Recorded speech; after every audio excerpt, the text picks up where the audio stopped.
Hello दोस्तों, आप सभी का स्वागत है हमारे यूट्यूब चैनल पर। तो दोस्तों, आज हम लोग कक्षा 6 का महान व्यक्तित्व पढ़ेंगे।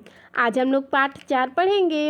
हमारे पाठ का नाम है सत्यवादी हरिश्चंद्र। तो आज हम लोग इस पाठ का सारांश देखेंगे। चलिए देखते हैं सत्यवादी हरिश्चंद्र पाठ का सारांश। महाराज हरिश्चंद्र सत्यवादी थे। जो महाराज हरिश्चंद्र थे वो सत्यवादी थे, हमेशा सत्य बोलते थे। इनका जन्म जो हुआ था वो सतयुग में हुआ था। ठीक है, इनका जन्म सतयुग में हुआ था। इनकी पत्नी का नाम तारामती और पुत्र का नाम रोहताश्व था। इनकी जो पत्नी का नाम था वो तारामती था और इनका एक पुत्र था जिसका नाम रोहताश्व था। एक बार राजा ने स्वप्न में अपना सारा राज्य महर्षि विश्वामित्र को दान में दे दिया। एक बार क्या होता है कि जब राजा हरिश्चंद्र सोए होते हैं तो उनको स्वप्न एक आता है। उसमें वो देखते हैं कि ये अपना सारा राज महर्षि विश्वामित्र को दान में दे देते हैं। दूसरे दिन महर्षि विश्वामित्र इनके दरबार में आए। इन्होंने महाराज को स्वप्न में दान की बात याद दिलाई।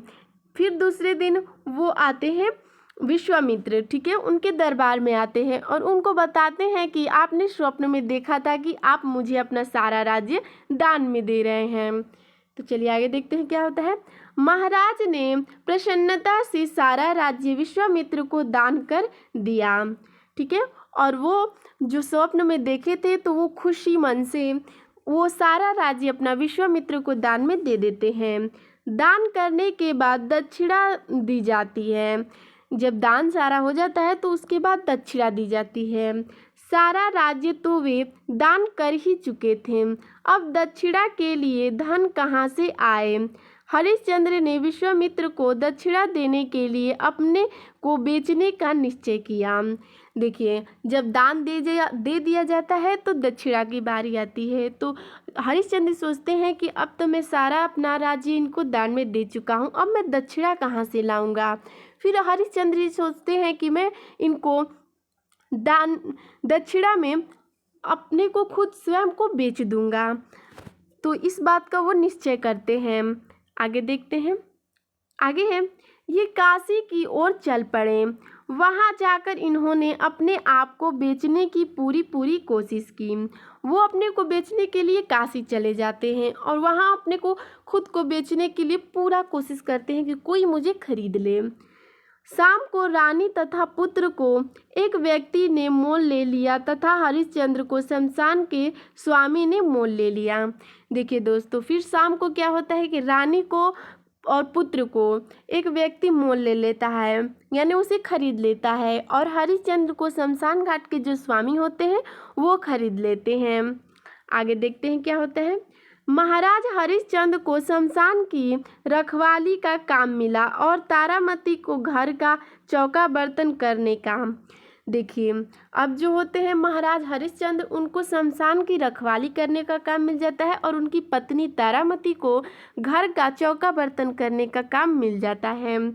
एक दिन रोहतासो को एक सर्प ने डस लिया। एक दिन जो रोहतासो होते हैं वो खेलते रहते हैं, ठीक है, और खेलते खेलते उनको एक सर्प मतलब होता है सांप ने डस लेता है। जो सांप होता है उनको डस लेता है। आगे देखते हैं। तारामती उसे लेकर रोते हुए शमशान जा पहुंची। उसे पता नहीं था कि पति शमशान में ही है। हरिश्चंद्र ने तारामती से शमशान का कर मांगा। फिर उसके बाद जो होते हैं रोहतासो, सांप के डसने से उनकी मृत्यु हो जाती है। तो तारामती रोते रोते उनको शमशान घाट ले जाती है, लेकिन उनको ये बात बिल्कुल नहीं पता था कि मेरा पति हरिश्चंद्र वहीं रहता है। फिर उसके बाद जब वो लेकर जाते हैं तो हरिश्चंद्र जी तारामती से शमशान घाट का पैसा मांगते हैं। कर मतलब होता है पैसा, ठीक है। तारामती के पास उस समय कुछ न था। हरिश्चंद्र ने कहा, मैं बिना कर लिए तुम्हें यह मुर्दा नहीं जलाने दूंगा। ऐसा करना अपने मालिक के प्रति विश्वासघात होगा।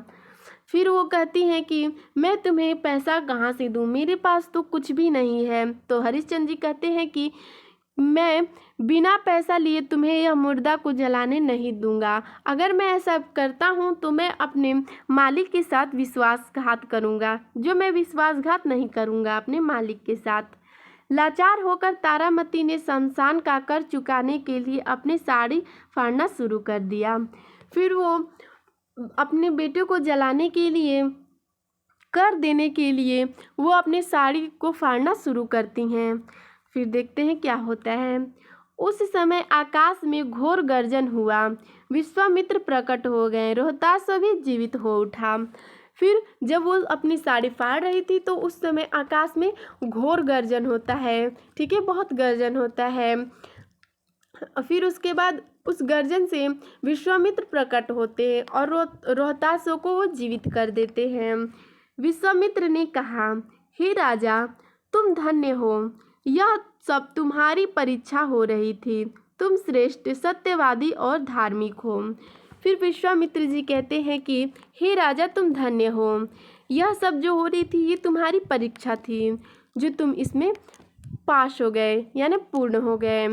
तुम श्रेष्ठ हो, तुम महान हो, तुम सत्यवादी हो, तुम धार्मिक हो, ठीक है।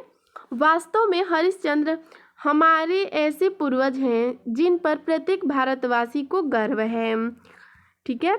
आगे देखते हैं, इस पाठ से शिक्षा मिली। चलिए दोस्तों देखते हैं कि इस पाठ से हमें क्या शिक्षा मिलती है।